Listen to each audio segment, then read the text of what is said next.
Welcome to the Versus Men's podcast, where we're having real conversations and stories on faith, manhood, relationships, culture, and everything else in between. These conversations are tough, but we're honestly doing them because we have to become the men of God that He's called us to be. You aren't the only one who's trying to figure out your faith, your marriage, or you're struggling with an addiction. That's why this podcast exists. So thanks for listening, and if you enjoy this content, like, subscribe, and send it to a friend who needs it. Thanks for joining.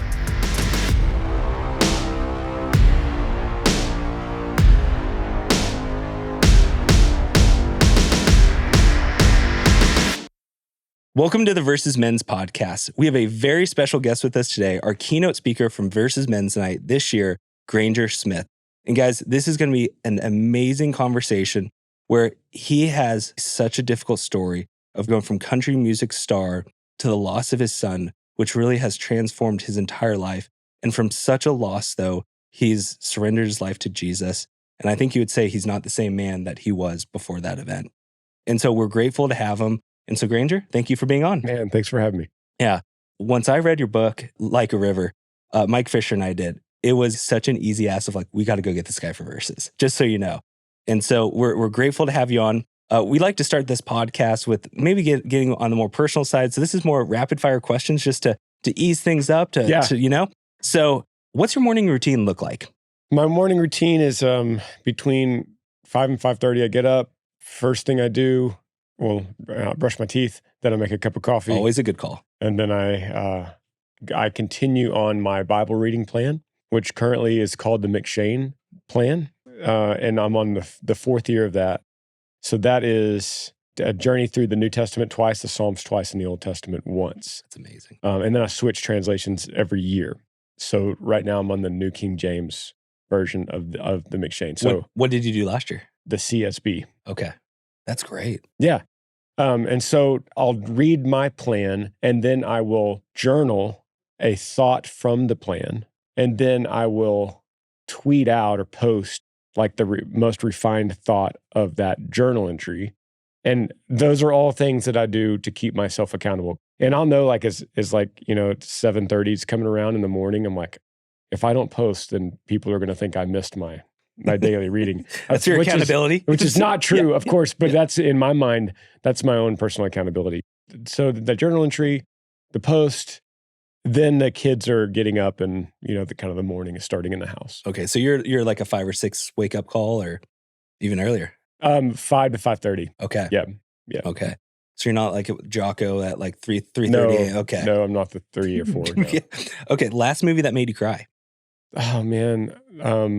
Recently, we revisited Passion of the Christ. Yeah, that's a tough one. Yeah, absolutely. Favorite book excluding the Bible? There's a book, my brain doesn't go back that far, but the one I'm reading right now, I'd have to say, I cannot put it down. It's Empire of the Summer Moon, about the Comanche Indians in Texas. Oh my goodness, it is crazy. I cannot put it down. Do you like history? Yes, I like history. Okay. So you're going to get into Theodore Roosevelt. Yeah, look, Teddy Roosevelt right here. And in fact, for my keynote. He's showing us his tattoo, by the way. Yeah, Dare Mighty Things from Teddy Roosevelt. And he's going to make an appearance in my keynote tonight. His man in the arena quote. Yeah, that's where I'm going. That's where I'm going tonight. Amen, man. Yeah. It's awesome. Yeah. Okay, biggest pet peeve? Gas stations where it says, see attendant at the pump. That's a new one. I love it. I love it. Favorite city to visit? Nashville. Really? Yeah, here we are. Okay. Why not? Okay. Yeah. What have you guys, you've been in town all of like 3 hours? Have you gotten any food? We did. We ate, Burger Up. Oh, Burger Up. You can't go wrong at Burger Up. Yeah, it's right. It's always solid. Yeah, it's good. We have favorite meal. Favorite meal, chicken fried steak, mashed potatoes, maybe turnip green, something green in there with it. And iced tea.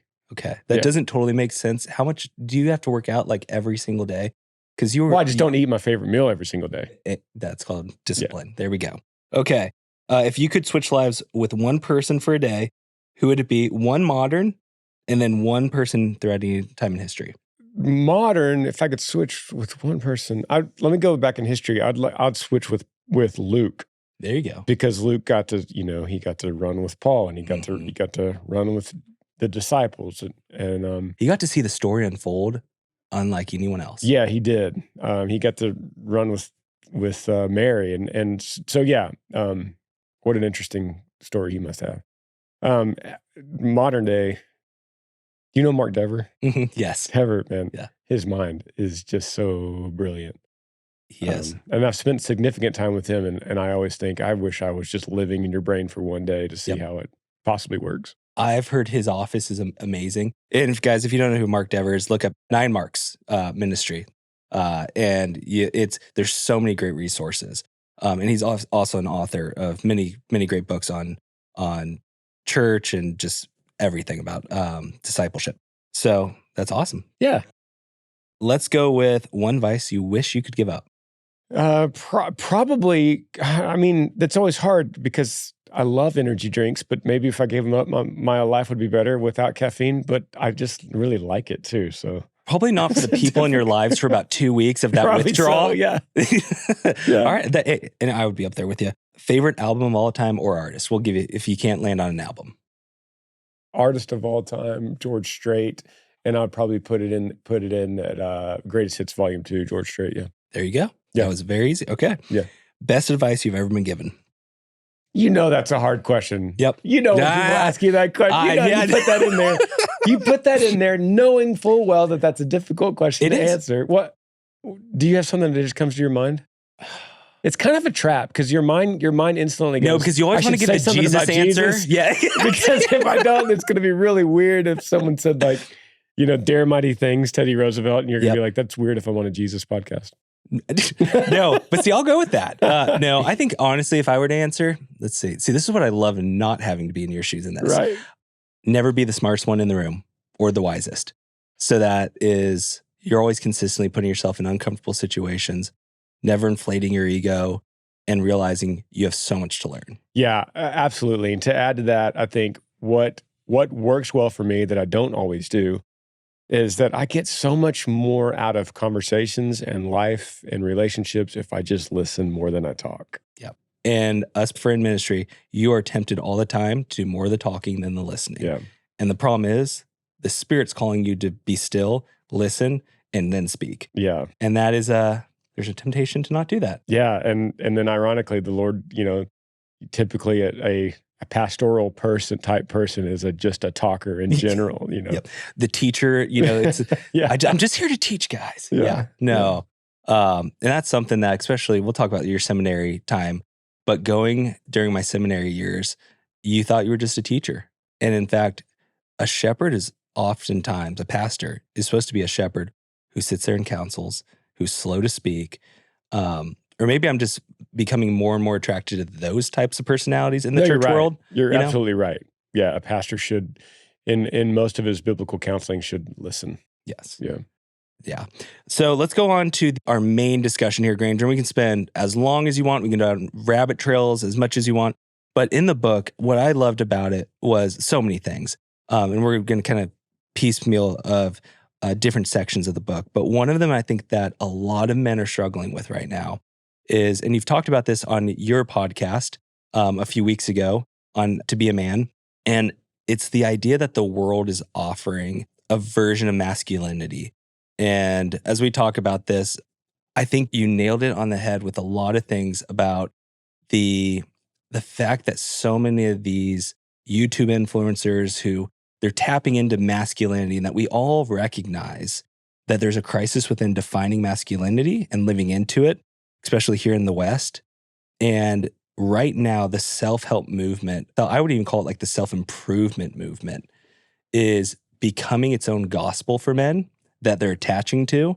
And you hit on that so well. And in your book, you talk about it through the lens of, as you were going through grief, you were reading all the books. How do I get through this? How do you look at all that now in the good of it, the painful of it, where your worldview now can't see that the same way? I just open up to any of those facets of the conversation. Yeah, it's interesting because after the book came out, I immediately got invited onto a bunch of podcasts of self-helpers. That's what I noticed. Yeah. And they knew, and a lot of them knew that whatever chapter it was, chapter 6, or I don't remember, Yeah. of my book that was literally titled "When Self-Help Stops Helping." Yes. And the whole chapter was dedicated to the pain that I went through and the disconnection I needed from self-help itself. And so it was strange going on to a lot of these, shows of the self-helpers, and they're, I genuinely like those guys, and I became friends with a lot of them, and actually still keep in touch with some of them, even though we're just worlds apart. Yeah. And admittedly, on their side and my side, both. Whether they're usually it's like a universalist type, all roads lead to God. Yep. Find your best you. Find the whatever makes you happy. Therapeutic deism or moralism. Yeah. Yeah. And then those same guys, because we live in America, a lot of those guys will be like, and mine is Jesus, just like you. So I'm a Christian. Yep. I think the further I've gone down this road, the more I kind of double click on that chapter that I wrote about self-help and the damage that it was doing to me. Because my personality, I love to think that, hey, if there's a solution, let me do it. And let me start today. And does that mean I need to do this and this and this and check these boxes? Okay, let me do those things. Yeah. That is, I think, the danger, because I'm with you. So many of those guys I personally listen to, even the Joe Rogans of the world, the Goggins and all those guys. There's an aspect of them that it really, you can't walk away not feeling motivated after, you know? The problem is I don't know the source that their wisdom's coming from. And it kind of becomes artificial or imitational in nature. And it is, I think the greater problem is guys sit there and say, this is me pursuing Jesus, but you're not actually in the Bible. Or even like, I love Jordan Peterson, but it has grown to the point with even my feelings of like, I will still recommend like 12 Rules for Life and in his works. But then now when people are putting more pressure on him to be like, hey, where exactly do you land with Jesus? Whereas like guys like Russell Brand, he's out there on, Instagram saying, I'm getting baptized, Christian, a different approach. There are two different approaches right now. I haven't totally watched everything Russell's saying right now, but it's some wild stuff. I keep getting like little pieces of something that's going on in his life with baptism. But he's really excited about it. It's fascinating. It's because it's the opposite of Jordan Peterson being like, how can I not answer this question in as many ways as possible? You know?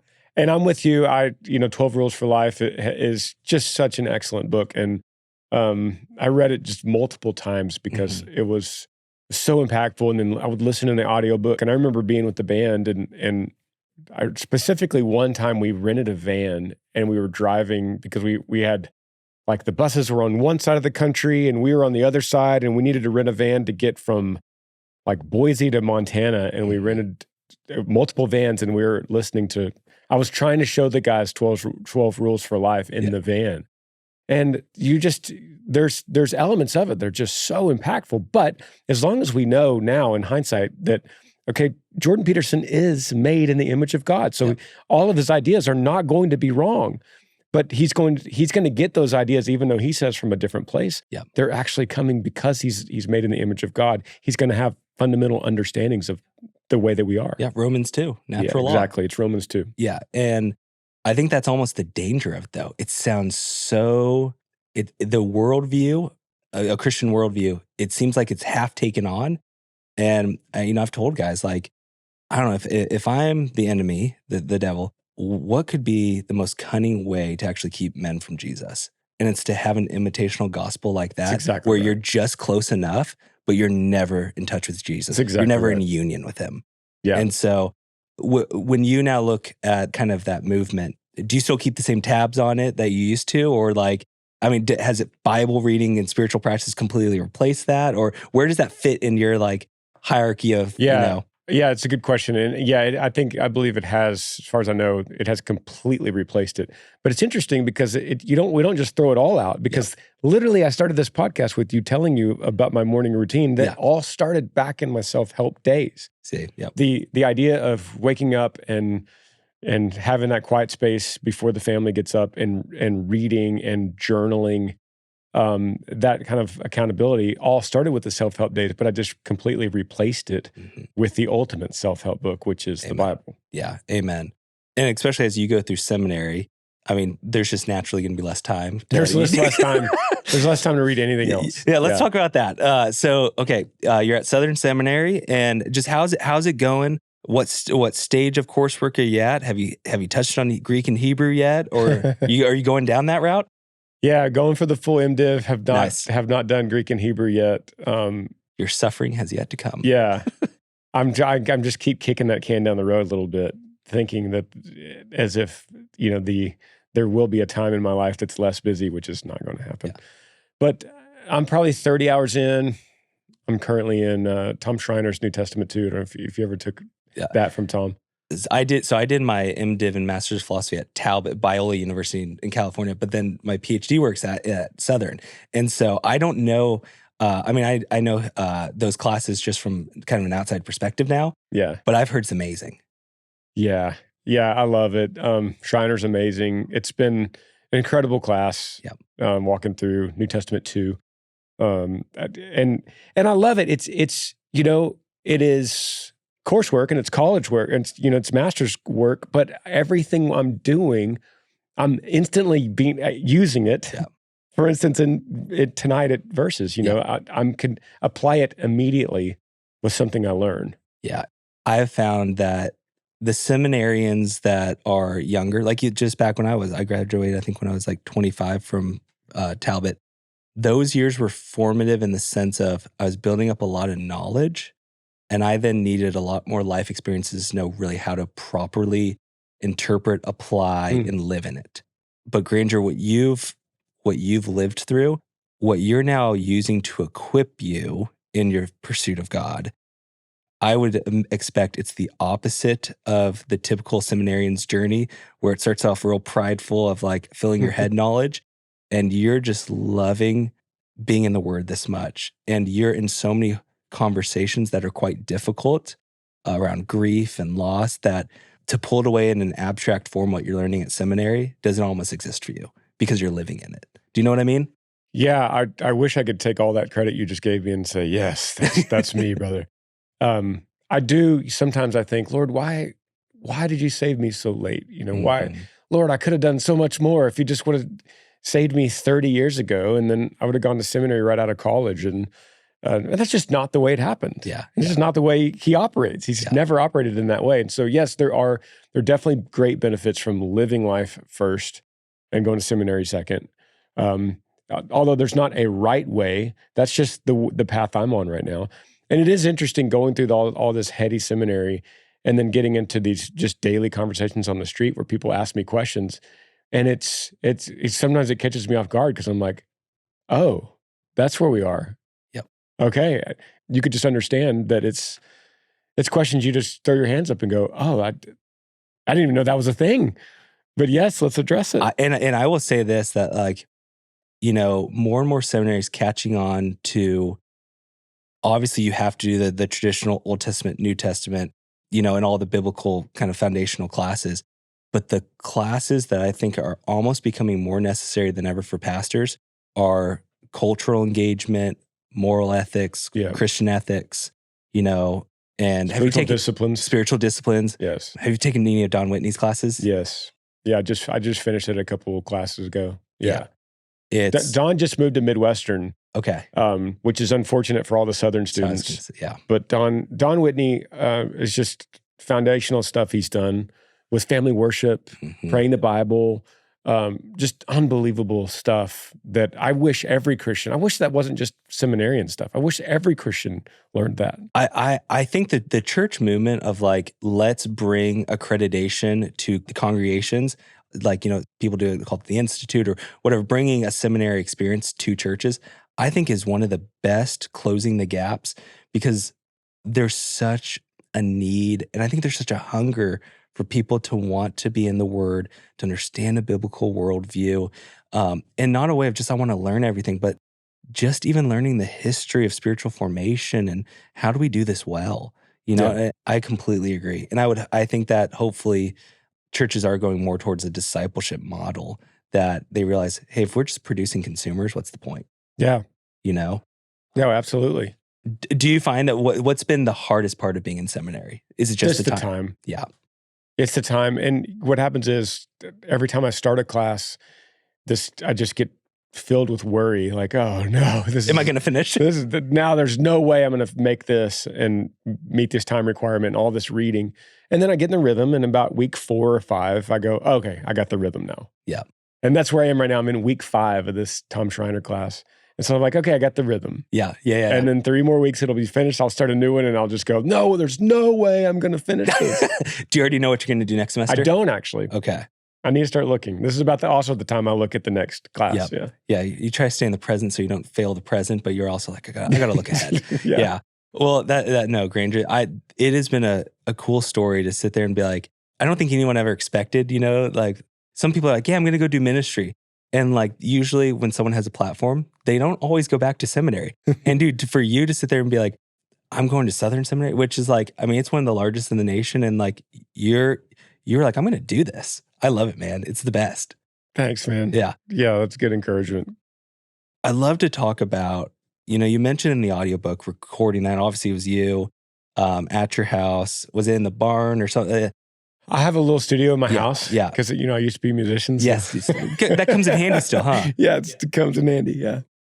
You mentioned frequently on there, like, I just recorded this, stuff like that. Mm-hmm. And your book was one of those that, quite frankly, I don't listen to books very often.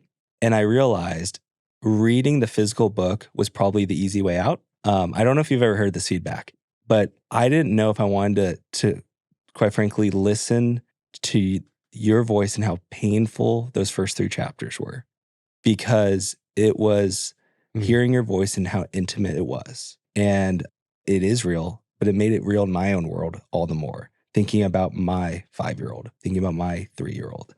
And honestly, it was very painful to get through those first because I couldn't not think about my own kids. And how would I interpret my life in this situation? Literally, I mean, I was listening, I think to chapter 2, and our beagle, who eats everything, ate a jar of glass of like nacho cheese dip, and she inhaled all this glass. And I'm taking her to the vet to get her like stomach pumped, and I'm in the waiting room for like an hour, and they come walking in, and I'm crying, and they thought it was because of my beagle, and I'm like, I'm not crying because of my beagle. I'm listening to Granger's Like a River on audiobook, and it's chapter 2, and this is really difficult. And I'm just sobbing in the waiting room.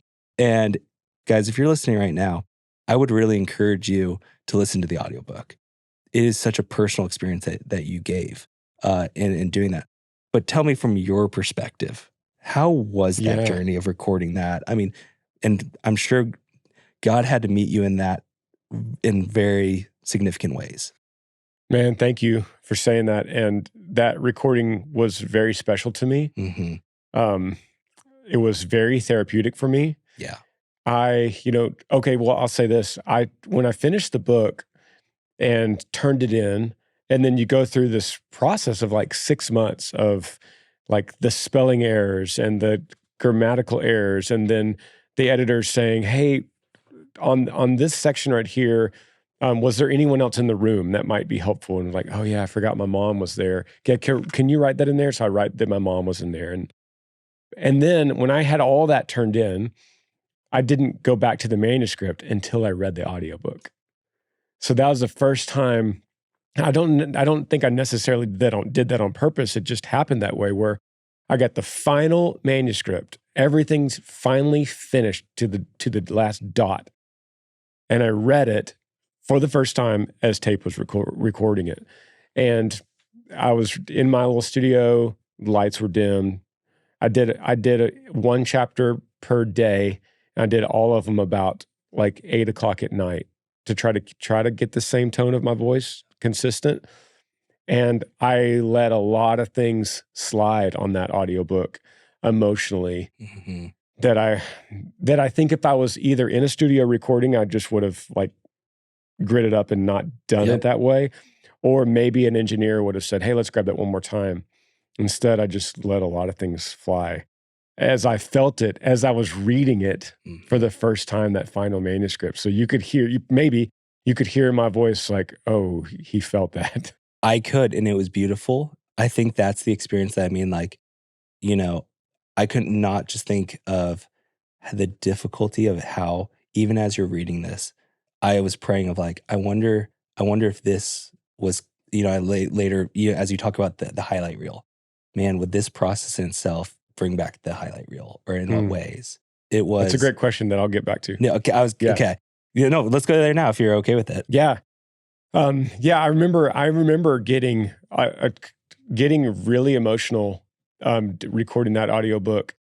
In a few chapters, it was like at the end of the chapter, and I, stopped it and consolidated it and sent it off or uploaded it. I remember just like sitting in a chair for a little bit, just crying all by myself. Mm-hmm. And a part of it was just there's a lot of things. The culmination of this book is finished and it's about to go out. It was part of it is I hadn't read it in 6 months or whatever. I hadn't even seen it and hadn't thought about it. But I need to address a very important question you asked, because in the book, I talk a lot about what I call the slideshow. Yeah. And it's this PTSD moment, really, that when I lost my son to drowning, I continued to see scenes from that after we lost him that haunted me. And it could be just, he's face down in the pool. It could be me flipping him over and I see his face and what he looks like. It could be we're in the hospital and the doctor walks up and says that there's no chance of survival. I remember the guy's face. It could be my son, Lincoln, and his hand on his little brother and his best friend's coffin, as he's like, I remember him kind of bowing his head and me thinking he doesn't understand what this really means. But those little clips ended up forming this little slideshow that would just play on repeat in different orders. And these thoughts would just pop up in my mind and just cripple me. It could be in the middle of a conversation. It could be in the middle of the night waking me up while I'm sleeping. It could be on the stage while I'm performing. But it absolutely crippled me. And it actually ended up being what brought on what I call the dark night of the soul, the worst night. So it's a good question to say now, as I sit in this chair now with you, was reading that audiobook, was that something that would bring back the slideshow for you? Or when I speak at Verses and I mention this, is that triggering for you? Is talking about it right now, is this triggering you, Granger, because you just said this PTSD was crushing you? And the answer is no.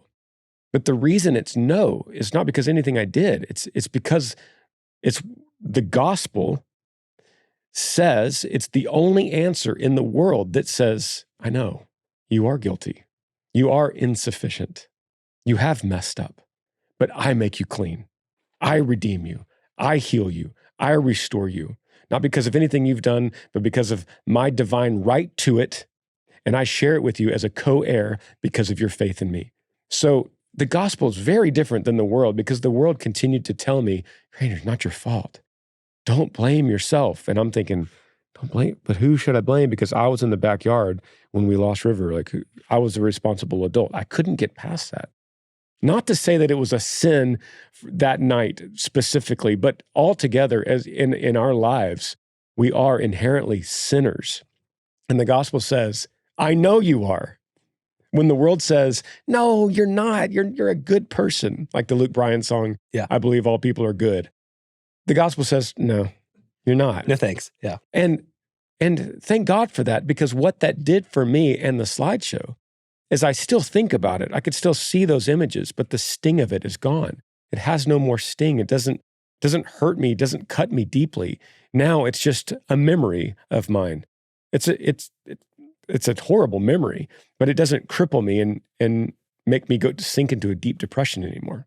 Yeah, and that's actually one of the things I was going to bring up about ministry now, is because of your story, and obviously the hyper focus of like, there's so many people who have lost children. And I mean, I even think of my own mother-in-law, and even though it's a different circumstance with cancer, but the amount of grief that people have and meeting them in it, your ministry, because of your story, is always going to be somewhat seen through that lens. And is that something that you want? Is that something that, it's obviously a heavy weight, but is that something that most of your conversations when you're getting together with people is about grief, or how is that now?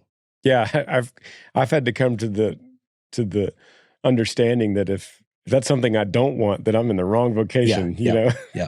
But for instance, yesterday, I got a text from a bar owner. This is my Yeah. life now. Yeah. It's a bar owner that was the manager of a bar from decades ago. Mm-hmm. And he says, "Hey, is this still Granger Smith's number?"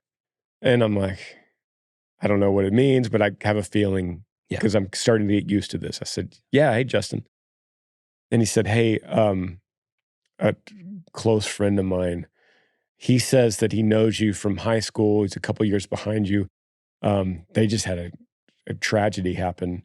They were at a like a camp, and a bunch of teenagers, and the dads were camping, and this 12-year-old, two 12-year-olds were on a four-wheeler, and it threw them, and one of them broke his neck, and he died instantly, and all the dads saw it, and they're really hurting. And could I have this guy reach out to you? They don't know what to do." And I say, "Yeah, share my number." And instantly I get a text from this other guy. And so we slowly start walking through it. And it's about, at this rate, maybe twice a week this is happening to me. Yeah. And I have to just be totally open to it. And I have to say yes. Last week it was another four-wheeler actually with a 2-year-old. Oh, God. And the guy gets off to go open the gate, and the 2-year-old hits the throttle and runs into the fence, gone like that. And so it's like twice a week, I think. But I need to be open, kind of like you said. In the world we live in this fallen world, there's going to be loss and grief and horrible situations. And there is a need for meeting them, like you said, right where they are and bringing the gospel to them when they're ready to hear it. Yeah. I mean, I just think of your story, Granger, and I think there's so much that in this world that can go wrong. And the loss of a child is probably the greatest. It is the greatest. And we know that God meets us. I don't necessarily have to back that up. Okay. Maybe. Yeah. I think it's relative. Yeah. Because I don't want to sit here and go, "Yeah, you're right, brother. It's the worst." Yeah. I think it's always relative to where you are in your life. If you are really attached to your father and he's everything to you and you lose him, it's really tough. You can't at that point say, "You losing your dad is not as much as me losing my son." Yep. So anyway, that's super true. Yeah. Everyone, no matter what, someone's greatest pain is their greatest pain. Yes. You know? Right. And either way, you have to meet people in it. Yes. Because that is their worst pain. Yeah. As you look towards ministry, I mean, are you wanting to be full-time pastor? Like, what is has God put something on your heart specifically that you'd like to pursue? That, lately, all conversations kind of lead to that with me. Yeah. And so I totally understand it. And here's one aspect of that question is, if you were to ask me 5 years ago, what my 5-year plan is, it would not be any of this. Yeah. And so for me to now say, "Here's my 5-year plan," it's silly. It's almost silly. So I do like to say, on one hand, the future is now none of my business. I recognize that. On the other hand, if I'm doing what I'm doing now and continue doing it, I believe this is right to say that the local church is the tip of the spear. Amen. It is the way God will carry out the Great Commission. It is the way the gospel gets to the community. It is the way that God will use to make new Christians. It is the way that we get to use all of our spiritual gifts through the local body. And so I believe that's the tip of the spear. And my personality is I always want to be in the tip of the spear. Yeah. And so, yes, I see some sort of pastoral ministry right now. What that looks like to me is aspiring to be elder in our church.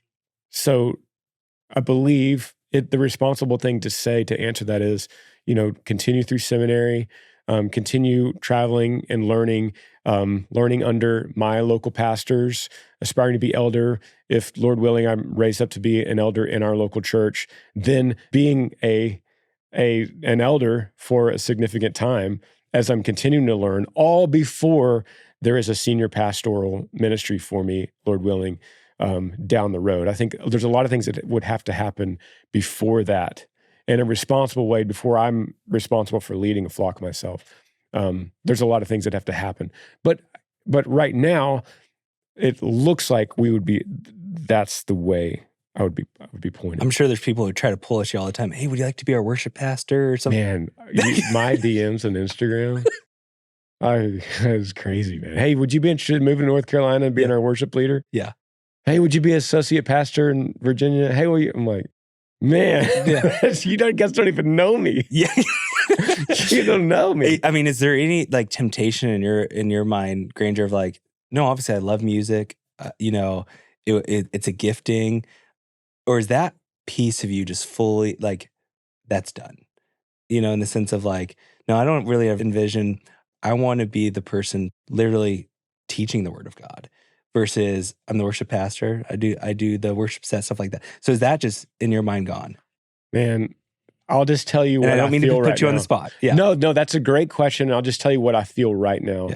Yeah. I do love to teach, and I love speaking the word of God. Yep. And right now, really, that scratches that itch for me that I used to crave singing and getting on stage and performing. And people are always like, do you miss playing music? And I think part of the reason I say, no, I don't miss it is because I still get enough chances to get up and preach the word of God. But to do that, it's not exalting myself. I'm opening the book and I'm saying, look, turn with me to this chapter and let's read this. This is crazy. You see this? And here's how we could apply this to our lives. That's crazy to me and so fulfilling and so exciting, so exhilarating that just surpasses any arena that I would sing a song that's on the radio. That surpasses that. No, so I like, guys, if you haven't checked out Granger Smith's podcast, it's awesome on YouTube, and you can tell, and make sure to watch it on video. You can see your excitement. You can see that's what I love. It's like you can see the passion, and you can't fake stuff like that. You just can't. And that's interesting though. You talk about like you're getting the same kind of feeling.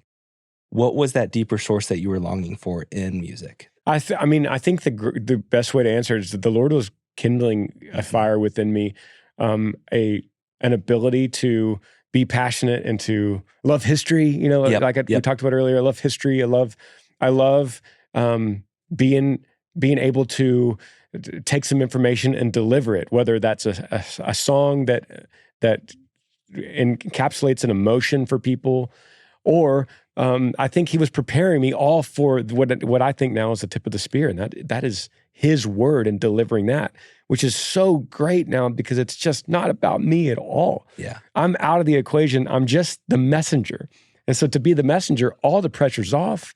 If for instance, as we record this podcast, I'm doing this Versus Men's Night, right? Yep. I know that it's probably very important to you that a lot of men show up. But I'm not trapping you. Yeah. I'm just saying you're part of this church. It would be like what you want. You desire a bunch of men. But for me, if 15 men show up and it's impactful to them, then that's okay. But if I was a singer performing and selling tickets here, that would be devastating to my career and to my ego and everything else if only 15 people showed up to my concert. Yeah. So there's a big difference now. Yeah, and that the nice thing, I can relate a little bit to the sense of like, I think earlier having numbers at ministry events was once like, oh, I need to show that guys are following what I'm doing, that there's a need, a felt need. And it's actually really self-serving. I think asking yourself, just like for me, it's cool that we'll have 800 or 900 guys, but the amount of guys who surrender their lives to Jesus, who are going to go home a different man, that's really the only number we care about. And how we started them on a road of self-examination before God, of becoming who he needs to be, that man becoming a wise leader in his home. Is he submitting every day to God or false gods? That's what we need to be concerned about. And are we talking about all the false gods that are pulling at their hearts? Because if we're not, we're just going to create more consumers in the name of Christianity. And I don't know if the world needs that. I just don't think so. No, there's in no case when the rise of cultural Christianity can we look back and go, oh, that was for the betterment of Christianity. It's actually for the worse. No, and that's I think that's some of the argument that many scholars are taking on now of like, there's obviously a benefit. A Christian worldview is the best thing for Western society, easily. Then the other side of that is, if we start from the religious right or even the Christian left, if you start putting your identity in those things, then you're starting to make an identity that is so worldly that it's not kingdom oriented or kingdom at all, that's equally damaging. Yeah. You know? So I think, Granger, you saying it's less about me, more about Christ, more about the kingdom. I think that's what I think even within the church, that's what we need to hear. It's not about us, even as the church. Yeah. It's about what Christ is doing, has done, and is doing. So, Yeah. man, I wish I could have another hour with Granger. We're so very grateful that he's speaking tonight at Versus Men's Night.